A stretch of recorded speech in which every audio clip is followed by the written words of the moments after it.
ये कार्यक्रम सत्य घटनाओं से प्रेरित है। जिनके साथ ये घटनाएं घटी उसकी वास्तविकता उन्हीं तक सीमित है। भूत प्रेतों और असामान्य विषयों के होने पर चैनल कोई दावा नहीं करता और न ही प्रोत्साहन करता है।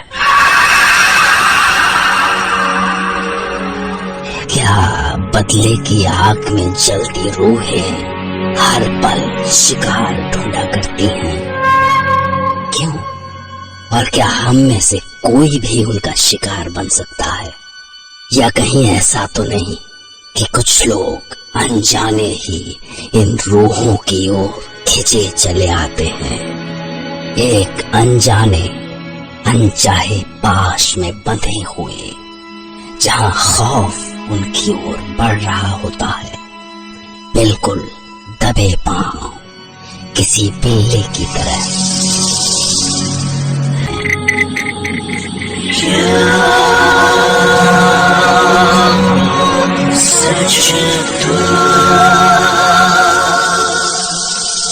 आज हमारे साथ हैं मुंबई से प्राची शाह और वो हमें सुनाएंगे अपने साथ घटे एक सच्ची घटना, जब वो बड़ी मुश्किल से खौफ के अनजान खो से बच सकी।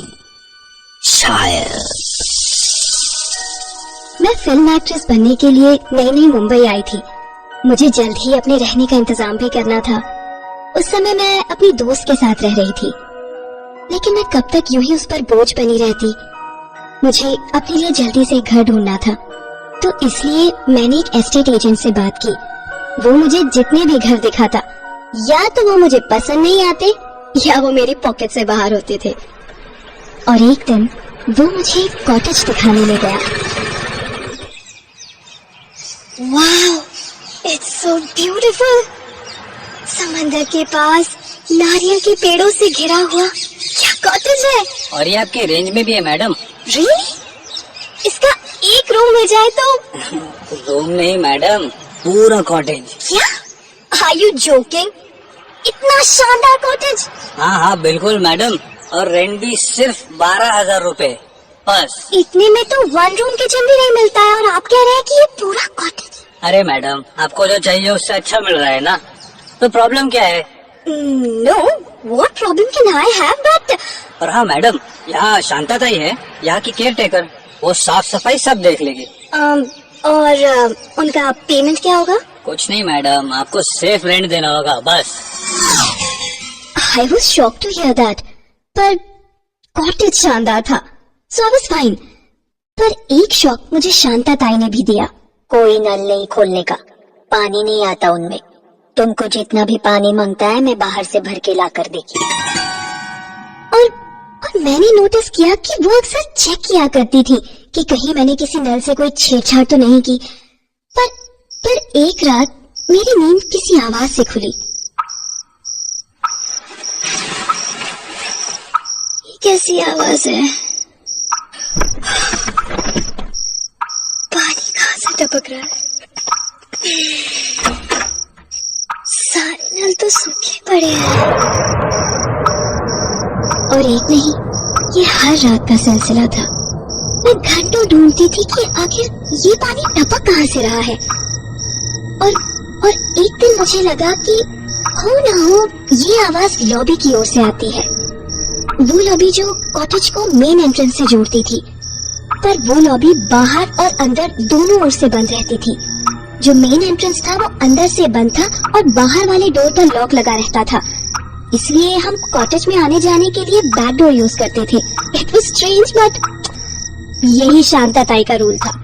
और एक दिन मैंने शांता ताई से पूछ ही लिया, ताई ये लॉबी बंद क्यों है? तुमको क्या लेना है उससे? बंद है तो बंद है। पिछले दरवाजे से आने में प्रॉब्लम है तो छोड़ के जाओ, नहीं मांगता है मेरे को मच मच। हाँ? I was shocked। वो तो वैसे भी इतना कम बोला करती थी और आज जब बोली तो ऐसे। But she was rude, you know। पर मैं भी ऐसी हूँ कि जो ठान लेती हूँ ना वो करके ही रहती हूँ। मैंने उसी मोमेंट डिसाइड कर लिया कि इसके पीछे जो भी रीजन है मैं पता लगा के रहूंगी। उस रात करीबन 12 बजे होंगे, मुझे फिर वही आवाज सुनाई दी। मैं धीरे से उठी और लॉबी के पास जा ही रही थी कि अचानक मेरे पैर से कुछ टकराया और मैं गिर गई। और अगले ही पल जैसे किसी ने मुझे पीछे से खींचा। जैसे ही मैं पलटी, वो 2 हाथ थे, बॉडी नहीं थी, सिर्फ मेहंदी लगे 2 हाथ। जैसे वो मुझे रोकने की कोशिश कर रहे हो। मैं चीख कर अपने रूम की ओर भागी।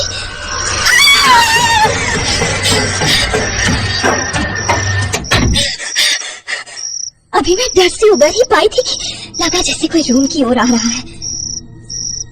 मैं बुरी तरह डर गई थी।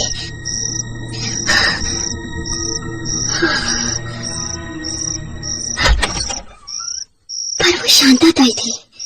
क्या हुआ? क्या किया तुमने? उधर लॉबी की साइड गई। मैंने मना किया था ना तुमको। नहीं ताई, मैं तो यूं ही बस। अब भी खाली करो कॉटेज, अभी के अभी। सॉरी ताई, मैं उधर ऐसे ही नहीं गई थी। मुझे ऐसा लगा जैसे पानी की आवाज आ रही थी। पानी का कमी है तुमको? अभी रात में नहाने का है। नहीं ताई, सॉरी। आई प्रॉमिस ताई, अब मैं वहां नहीं जाऊंगी। I promise. मैं लास्ट टाइम बोल देती है, उधर नहीं जाने का तो नहीं जाने का, समझी? उस पल तो मैं बहुत डर गई थी, पर हूँ मैं बहुत मजबूत दिल वाली। और उस दिन के बाद तो मैं और भी जानने को बेताब थी कि उस लॉबी में क्या है और उन मेहंदी वाले हाथों का और उस लॉबी का कनेक्शन क्या है। वो मुझे वहां जाने से क्यों रोक रहे थे? और फिर 2-3 रातों के बाद मुझे क्या पता था कि मैं किस मुश्किल में पड़ने वाली हूँ। मैं बेड से उठी और इस बार और भी दबे पांव लॉबी तक पहुंची। मैं जब भी रात को कभी अपनी रिहर्सल से लेट आया करती थी तो पापा के डर से घर का लॉक अपनी हेयर पिन से खोला करती थी और चुपके से जाकर बेड पर सो जाया करती थी। आज फिर वही हेयर पिन काम आई। कुछ देर कोशिश की कि लॉक खुल जाए और लॉक जैसे ही खुला वो गिरते गिरते बढ़ा। शिट! अभी आने वाली थी शांता ताई। खैर, मैंने धीरे से लॉक फर्श पर रखा और डोर पुश किया। सामने बड़ी सी लॉबी थी और वहां एक रूम था जहां से लाइट की स्पेल आ रही थी। अजीब जगह थी, बिल्कुल भूतिया। इक्का दुक्का फर्नीचर बिखरे पड़े थे और बरसों पुराने जाल हटाते हटाते मेरे पूरे बदन में मकड़ियां चढ़ गई थी। कहाँ फंस गई? फिर वही पानी की बूंदों की आवाज, टप टप टप। और तभी मुझे हल्की सी रोशनी में सामने मेन डोर के ऊपर से पानी रास्ता दिखाई दिया। यही थी वो आवाज। पर ये पानी आ कहां से रहा है?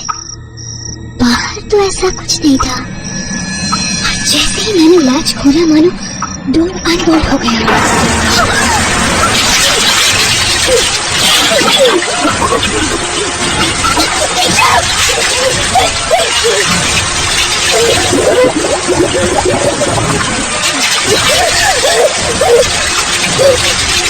मैंने कितनी कोशिश की पर पानी का ऐसा फोर्स था कि मुझे लगा मैं डूब जाऊंगी।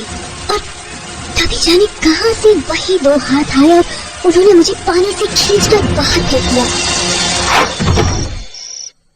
और अगले ही पल मैं लॉन में पड़ी थी। पेट में पानी जाने से मैं बुरी तरह खांस रही थी और सांस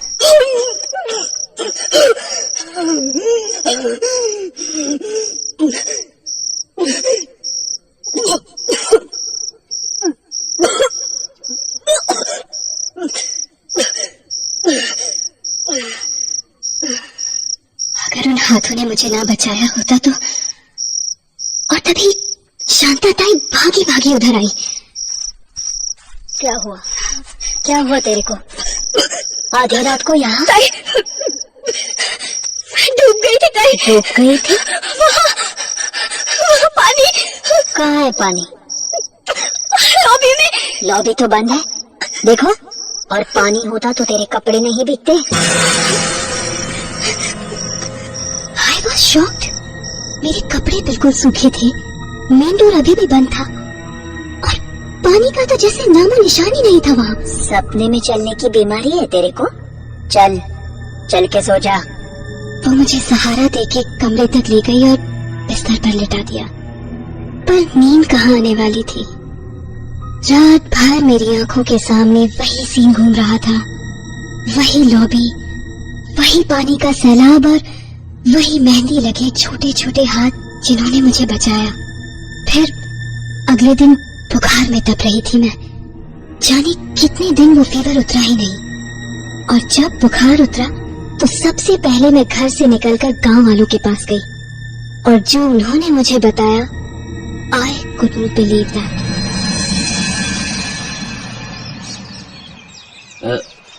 उधर कॉटेज में एक फैमिली रहता था, उनका एक छोटा बेटी था, बहुत प्यारा। उस दिन मुंबई में बाढ़ वाला ही दिन था, बाकी जगह का न्यूज आ रहा था, पर यहाँ इतना खास पानी नहीं भरा था। वो बच्चे हमारा आंगन में ही खेल रहा था। मेरा औरत ने उसका हाथों में मेहंदी लगाया तो इतना खुश हुआ कि दोनों हाथ अपना ऊपर ही रखा, तो मेहंदी खराब ना हो जाए बोल के। जिंदगी में पहली बार मेहंदी लगाया था उसने। बहुत खुश था, खुशी से नाचते गाते अपने घर गया, उधर कॉटेज में। मेहंदी मेहंदी मेहंदी, देखो मेरे हाथों में मेहंदी है। पर कुछ ही घंटे में समंदर में टाइड आ गया, तो अचानक पानी बहुत बढ़ गया कॉटेज की ओर। हम लोग बड़ी मुश्किल से उधर पहुंचा। अरे जल्दी आओ, कॉटेज में पानी भरेगा तो सब डूब जाएंगे, जल्दी आओ। हाँ चलो, सब चलो उधर। हम सब बैक साइड से कॉटेज में पहुंचा। वहाँ हाथ हाथ भर पानी आ चुका था। सब लोग डरा हुआ था, पर बच्ची बेचारा मेहंदी वाला हाथ उठा के पानी में ही खड़ा था। उस मासूम को सिर्फ अपना मेहंदी का फिक्र था।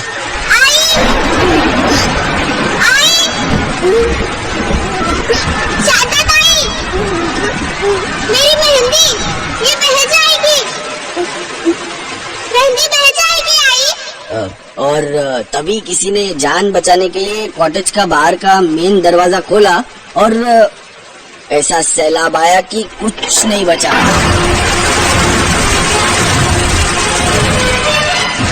हमको बस उस बच्ची का आवाज सुनाई दिया, और कभी कभी मेहंदी वाला उसका हाथ।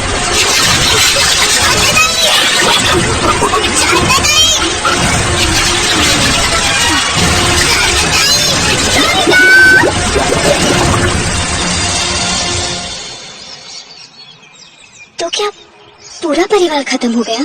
हाँ, सब खलास। कुछ गांव वाला भी बह गया उधर। फिर शांता ताई कैसे बची? वो तो अभी भी केयर टेकर है ना कॉटेज में? कुछ पता नहीं कैसे बचा, या बचा भी, या क्या मतलब? कुछ गांव वाला देखा बोलता है वो शांता का बॉडी बहते हुआ कचरे के साथ। 4 दिन का डेड बॉडी था, कैसे जिंदा हो गया क्या पता। What? कुछ घटनाएं हमारी आंखों के सामने घटती हैं, फिर भी हम उन पर यकीन नहीं कर पाते। प्राची ने भी जो देखा वो उस पर यकीन नहीं कर सकी।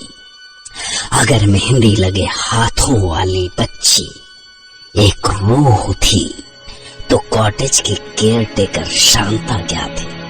गांव वालों ने तो उसे कुछ साल पहले आए बाढ़ में बहते हुए देखा था, और प्राची ने अपने साथ रहते हुए एक बिल्कुल जीते जागते इंसान की तरह। और वो एस्टेट एजेंट जो प्राची को उस कॉटेज में लाया था, उसका प्राची को वहां लाने का मकसद क्या था? सोचिए, क्योंकि कल रात मैं भी तैयार रहूंगा आपके लिए एक नई घटना लेकर, जिसे सुनकर प्राची की तरह आप भी कह पड़ेंगे,